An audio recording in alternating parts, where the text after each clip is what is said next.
الحمد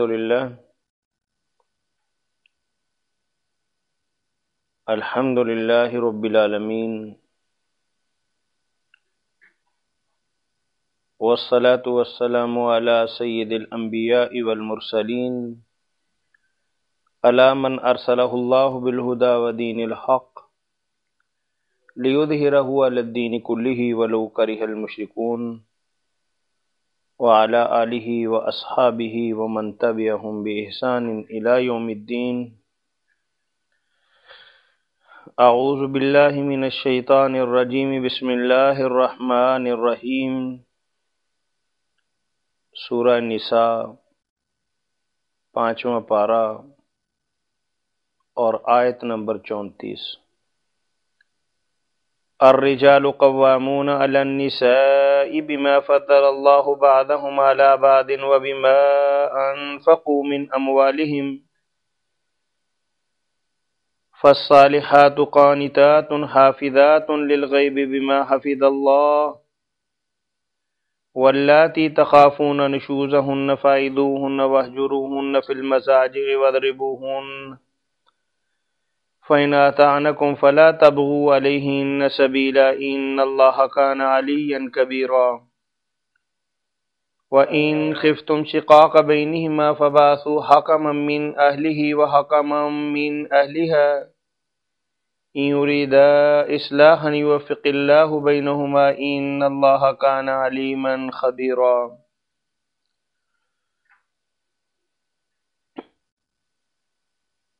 معزز خواتین و حضرات، معاشرتی زندگی کی ترتیب و تہذیب اور احوال کے حوالے سے اور اصلاح کے حوالے سے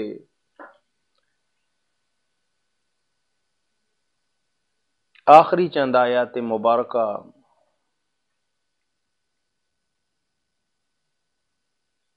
کہ اللہ نے ہر چیز کی ایک حیثیت اور ہر چیز کا ایک مقام متعین فرما دیا۔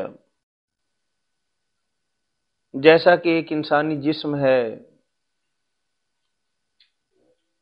اس میں ہاتھ بھی ہیں، پاؤں بھی ہے، سر بھی ہے، آنکھیں بھی ہے، منہ اور ناک بھی ہے، کمر بھی ہے، اور جیسا کہ آپ جانتے ہیں کہ انسان کے اپنے وجود ہی کے بعض اعضاء ایک دوسرے سے افضلیت، برتری اور فوقیت رکھتے۔ مثلا میرا بایاں ہاتھ کبھی بھی دائیں کے ہم پلے نہیں ہو سکتا، اور بالکل اسی طریقے سے انسان کا معدہ اور اس کا پیٹ کبھی دماغ کا مرتبہ اور مقام اور حیثیت نہیں حاصل کر سکتا۔ تو ایسے ہی اللہ وحدہ لا شریک نے فرمایا کہ انسانی معاشرے کے اندر وظائف کے اعتبار سے، ذمہ داریوں کے اعتبار سے، حقوق اور فرائض کے اعتبار سے بعض کو بعض پر فضیلت اور فوقیت اور اہمیت حاصل ہے۔ جیسے میں اور میرا باپ ظاہری طور پر تو برابر ہیں، لیکن بہرحال میرا باپ عزت کے اعتبار سے، احترام کے اعتبار سے، حکم کے اعتبار سے، اطاعت کے اعتبار سے مجھ سے بالا تر ہے، اور میں دنیاوی اعتبار سے کاروبار کے اندر، علم و حرفت کے اندر، ناموری کے اندر یا روپے پیسے کے اندر کتنا ہی آگے بڑھ جاؤں، اپنے باپ کے سامنے میری کوئی حیثیت اور مرتبہ اور مقام نہیں ہے۔ ایک آدمی اللہ کے نبی صلی اللہ علیہ وآلہ وسلم کے پاس آیا اور اس نے کہا کہ میرے ابا گھر پہ آتے ہیں اور میری مرضی کے بغیر ہی میرے مال کے اندر اور میرے گھر کے اندر تصرف کر کے چلے جاتے ہیں۔ تو آپ صلی اللہ علیہ وسلم نے فرمایا کہ انت و مالک لابیک، تو مال کی بات کرتا ہے، تو سارے کا سارا اپنے باپ کے رہین ہے۔ اپنے باپ کی وجہ سے تمہیں اللہ نے اس کائنات کے اندر وجود بخشا، وہ تمہارے پورے وجود کا تمہارے مال کی طرح مالک ہے۔ تو آپ جانتے ہیں کہ اسلام میاں بیوی کے تعلقات کو، اس رشتے کے بقا کو اور اس بندھن کو مضبوط رکھنے کے لیے شریعت اسلامیہ نے بے شمار خوبصورت اور سنہرے اصول وضع فرمائے۔ اخلاقی اعتبار سے بھی تشریعی اعتبار سے بھی اور اہمیت کے اعتبار سے بھی عورت کی اہمیت اسلامی معاشرہ کے اندر کسی طور پر بھی ذرہ برابر بھی مرد سے کمتر نہیں ہے۔ اگر عورت اس معاشرے کے اندر نہ ہو تو ایک نیک، صالح، تعلیم و تربیت سے آشنا،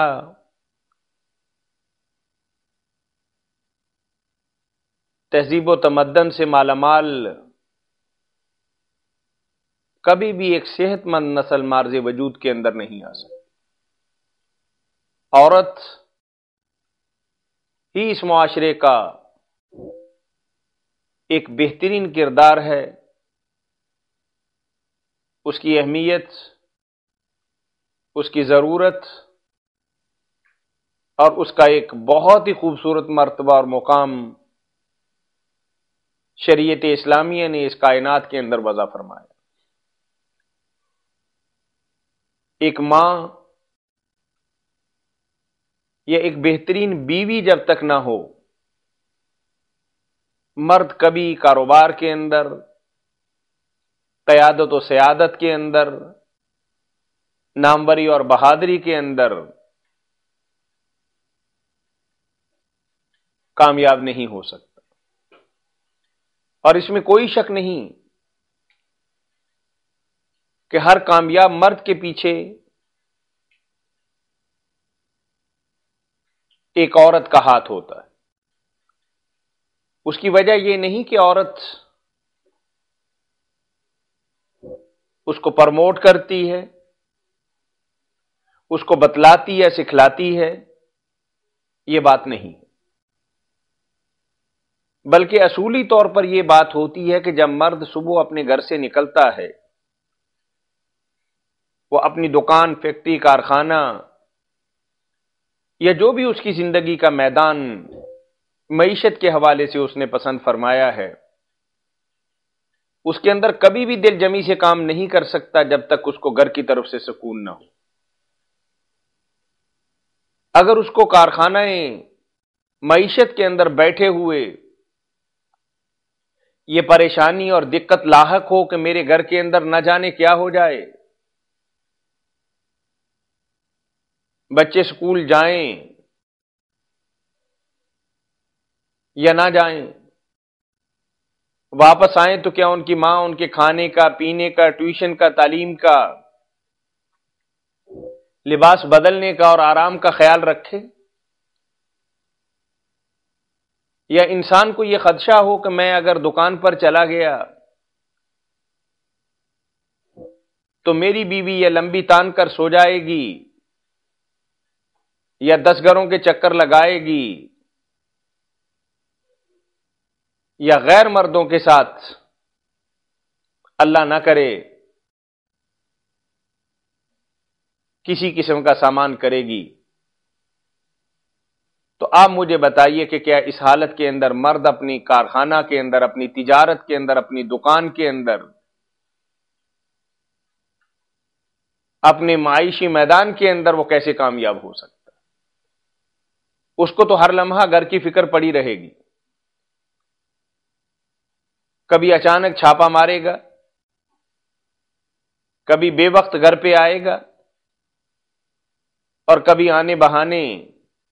خود سے ہی اپنے گھر کی جاسوسی کرے گا. تو اس لیے واقعی اس بات کے اندر کوئی شک نہیں کہ کسی بھی میدان کے اندر کامیابی کے لیے عورت کا ساتھ بہت ضروری ہے. لیکن یہاں چونکہ تھوڑا سا معاملہ گھر کے نظام کو قائم رکھنے کے لیے بھی ہے، اگر اسلام عورت کو بھی طلاق کا حق دے دیتا تو میرا خیال ہے، اور آپ سب بہن بھائی بڑی اچھی طرح جانتے ہیں، تو طلاق کا جو تناسب اس وقت ہے اس سے کئی ہزار گنا زیادہ طلاق کا تناسب ہوتا ہے کہ عورت سوچنے کے اعتبار سے، سمجھنے کے اعتبار سے پوری صلاحیت رکھنے کے باوجود اس کے مزاج کے اندر ایک ایموشنل پوزیشن، جذباتی پن یا تھوڑی سی اس حوالے سے بے ترتیبی پائی جاتی ہے کہ نفع نقصان کو بہتر طور پر نہیں سمجھ سکتی. چونکہ اس میں بے پناہ جذبات ہوتے ہیں. اگر جذبات نہ ہوں تو راتوں کو کیوں اٹھ کر اپنے بچے کو دودھ پلائے؟ اگر اس کے اندر ایموشنل پوزیشن نہ ہو تو کیوں بار بار اپنے بچے کا لنگوٹ بھی بدلے، بستر بھی بدلے، اور رات کو اٹھ کر کئی دفعہ بچے کو فیڈ کرواتی ہے؟ یہ اس کا ایک جذباتی پن ہے جو اللہ نے اس کے وجود کے اندر رکھا ہوا.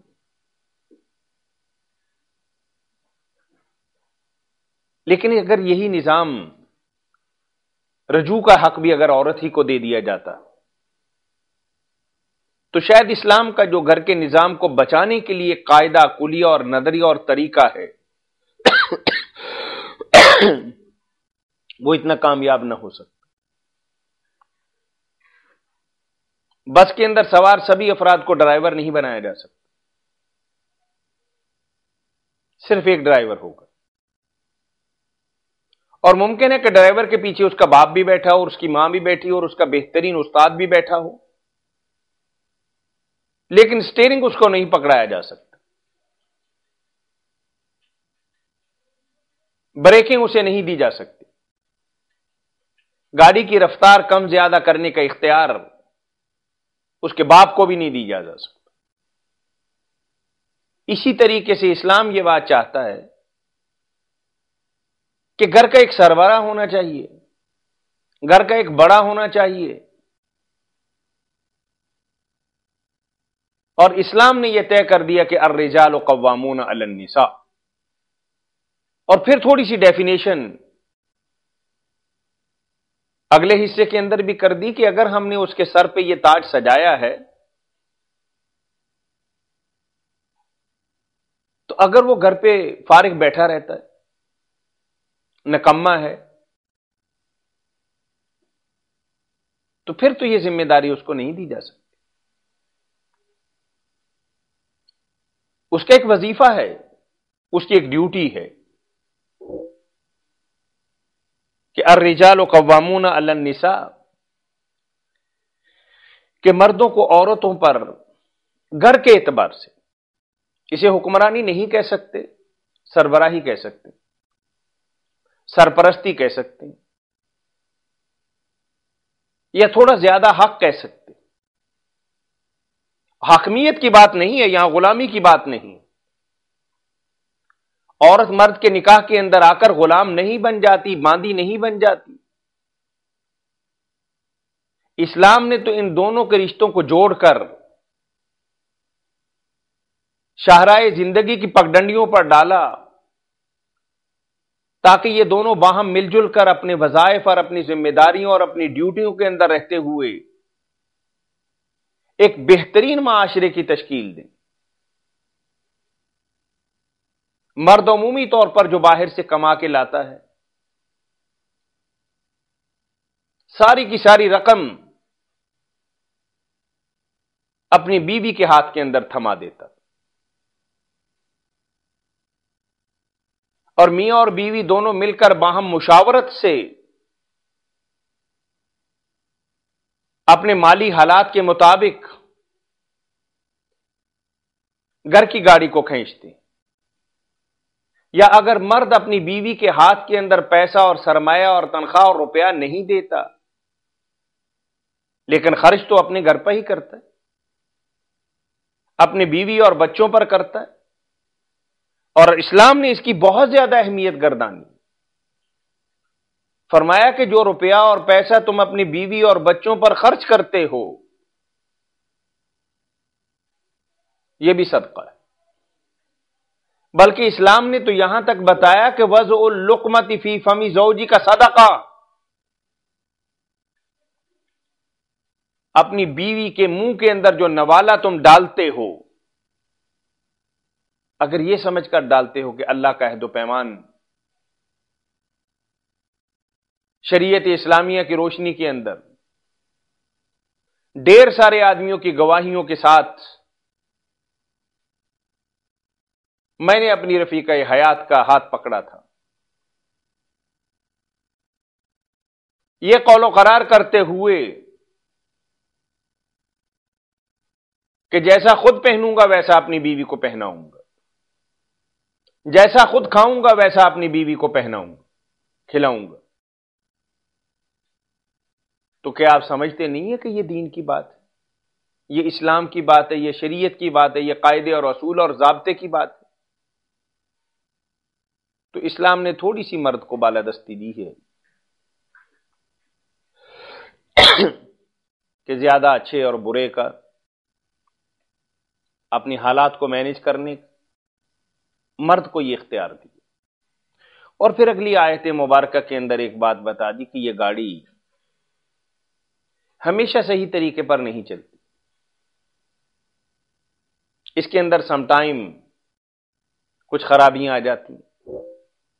دماغی فطور آ جاتا ہے، ذہنی خلل واقع ہو جاتا ہے، اور شیطان سب سے زیادہ اسے خوشی میاں بیوی کی لڑائی کے اندر۔ حدیث مبارکہ کے اندر آتا ہے کہ شیطان اپنا تخت بچھاتا ہے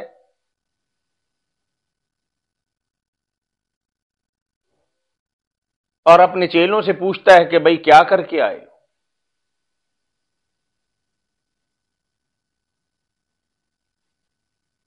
ایک کہتا ہے کہ میں نے کسی کو اس قدر گناہ پہ آمادہ کیا کہ وہ بدکاری کر بیٹھا، دوسرا کہتا ہے کہ میں نے کچھ ایسا چکر چلایا کہ شراب پینے پہ تیار ہو گیا، کوئی کہتا ہے کہ میں نے اس کے جذبات کو ایسا بھڑکایا کہ قتل تک پر اس کو آمادہ کر دیا۔ شیطان ان پر داد و تحسین کے ڈونگرے نہیں بجاتا، اور جو چیلا اٹھ کے کہتا ہے کہ میں نے میاں بیوی کے درمیان یا دو دوستوں کے درمیان یا دو محبت کرنے والوں کے درمیان تفریق ڈال دی، تو تالیاں پٹواتا ہے، زندہ باد کے نعرے لگواتا ہے اور کہتا کہ اصل کام تو تم نے کیا۔ اب اسلام یہ بات کہتا ہے کہ میاں اور بیوی کے درمیان علیحدگی ایک انتہائی ناپسندیدہ عمل ہے۔ حدیث میں آتا ہے کہ ابغض الحلال عند اللہ الطلاق، بازو کاٹ دینا کسی انسان کے وجود کو بچانے کے لیے ضروری ہونے کے باوجود انتہائی بدہ اور نکما لگتا ہے، اور اسلام بھی ایسے ہی چاہتا ہے کہ تمام تر معاملات کے اندر طلاق تک نوبت نہ آئے، اور اگر کبھی پریشانی ہو جائے، ایسی زندگی کی گاڑی چلنا مشکل ہو جائے، تو اسلام نے بڑے سنہری اصول اور طریقے بتائے۔ یہ نہیں ہے کہ تمہاری بیوی نے تھوڑا سا سر اٹھایا اور تمہاری مرضی کے خلاف عمل کیا تم جڑ سے طلاق دے دو۔ ہر چیز کا ایک طریقہ کار ہوتا ہے. پہلے دوا دی جاتی ہے، پرہیز کیا جاتا ہے، پھر بھی اگر علاج معالجہ کے اندر افاقہ نہ ہو، آخری مرحلے کے اندر عضو بھی اگر کاٹنا پڑے تو جان بچانے کے لیے اس کی اجازت ملتی. قرآن کریم ہمیں بہت سنہرے اصولوں کے طور پر ایک بات بتاتا ہے کہ دیکھیں، اگر تم دیکھو کہ تمہاری بیوی تمہارے سامنے سر اٹھا رہی ہے، تمہیں سرکشی کی بو آ رہی ہے، نافرمانی کا کچھ اظہار ہو رہا ہے، تو قرآن کہتا ہے کہ میں تمہیں طریقہ بتاتا ہوں کہ کس طریقے سے تم اپنے گھر کو سنوار سکتے ہو، کس طریقے سے تم اپنی بیوی کو سنبھال سکتے ہو، اور کیسی اس گاڑی کو چلا سکتے. پہلا طریقہ یہ ہے کہ اپنی بیوی کو سمجھاؤ کہ بھی دیکھو ہم بچے نہیں ہیں، عمر کا بہت سا حصہ گزر چکا، اس لیے جو تم حرکت کر رہی ہو، جو اسلوب تم نے اختیار کیا ہے، جو آج کل تم نے رویہ اپنایا ہوا ہے، یہ کچھ اچھا نہیں. تھوڑی سی اسے نصیحت کرو، پیار و محبت سے اسے سمجھاؤ، اس پر روب نہیں جماؤ، اس کی تھوڑی برین واشنگ کرو، اس کے جذبات کے مطابق اس سے بات کرو کہ بھئی ایسا تو نہیں ہو سکتا کہ میں کما کے بھی لاؤں، ساری ذمہ داریاں بھی ادا کروں اور کولو کے بیل کی طرح بھی چلوں، اور میری تھوڑی بہت بھی عزت نہ ہو، میری ریسپیکٹ ہی نہ ہو، میرا حکم ہی نہ مانا جائے، میری بات کو درخوئے اتنا ہی نہ سمجھا جائے، اور میری بات کی قطعاً کوئی پذیرائی نہ ہو. تو اس لیے آپ کی مہربانی یہی ہے کہ آپ میری بات مانا کریں.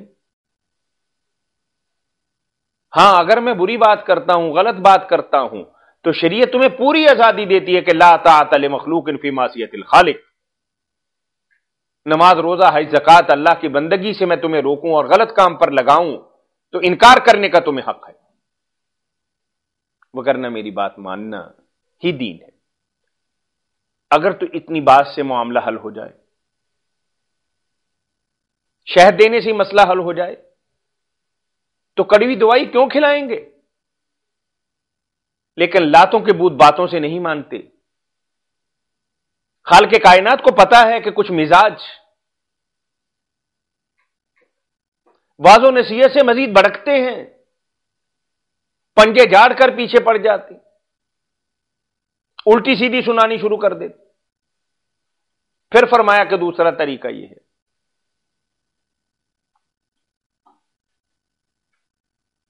اپنا بستر ان سے الگ کر لو، وقتی طور پر اس ازدواجی تعلقات ختم کر دو، تاکہ اسے پتا چلے کہ بھی اس کے بغیر بھی یہ مرد زندہ رہ سکتا ہے، اس کے وجود کے بغیر بھی اس کا وجود برقرار رہے گا، اور اس کے جذبات اور اس کا ہیجان اتنا گڑا پڑا نہیں ہے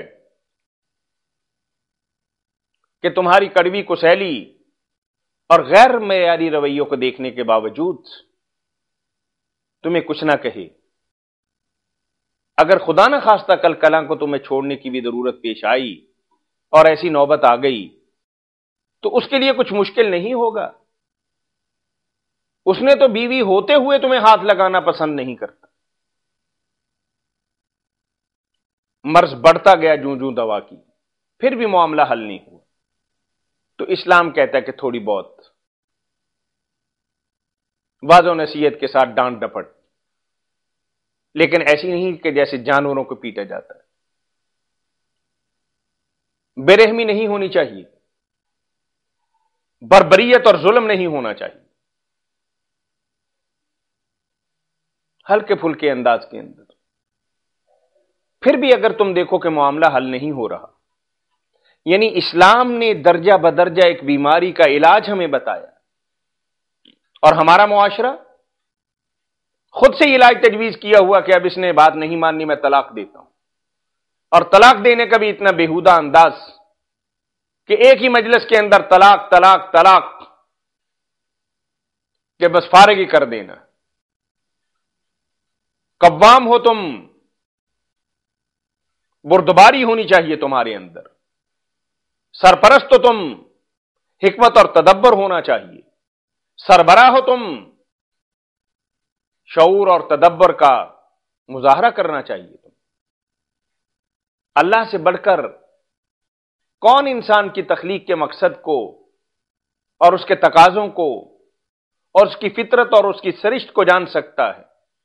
اللہ نے جو علاج تمہارے لیے تجویز فرمایا ہے، اس سے بہتر کوئی علاج ہو نہیں سکتا۔ پھر اگر پھر بھی بات نہیں بنتی، بستر بھی الگ کر لیا، واض و نصیحت بھی کر لی، ڈانٹ ڈپٹ بھی کر لی، اب اتنے تو قابل تم نہیں ہو کہ خود سے کوئی فیصلہ کر لو؟ اپنے آپ کو افلاطون نہ سمجھو۔ اپنی برادری کے چند شریف آدمی، اپنے خاندان کے چند معزز لوگ جنہیں پر تم اعتماد کرتے ہو، اور ایسی تمہاری بیوی کے چند افراد مل بیٹھ کر تمہارے مسئلے کو سمجھا سکتے، اور ممکن ہے کہ تم اپنی بالادستی قائم رکھنے کے لیے کوئی ایسا حربہ اور طریقہ استعمال کرو جو تمہاری بیوی کے انا کو ٹھیس پہنچاتا ہو، اس کی عزت اور اس کے وقار اور اس کی شخصیت کو چکنا چور کرتا ہو، اور تم اپنی ہٹ اور ضد پر قائم ہو۔ وہ بھی آخر تمہارا وجود ہے، وہ بھی تمہاری بات ماننے کے لیے تیار نہیں۔ اسی کشمکش میں چاہ کا رشتہ نہیں ٹوٹنا چاہیے۔ برادری کے چند لوگوں کو درمیان کے اندر لاؤ، ان سے فیصلہ کروا لو۔ پھر اگر وہ بیچارے اس نتیجے تک پہنچے کہ تمہارا اکٹھا رہنا ناممکن اور محال ہے، تو پھر علیحدگی اختیار کرنے کے اندر بھی کوئی حرج نہیں۔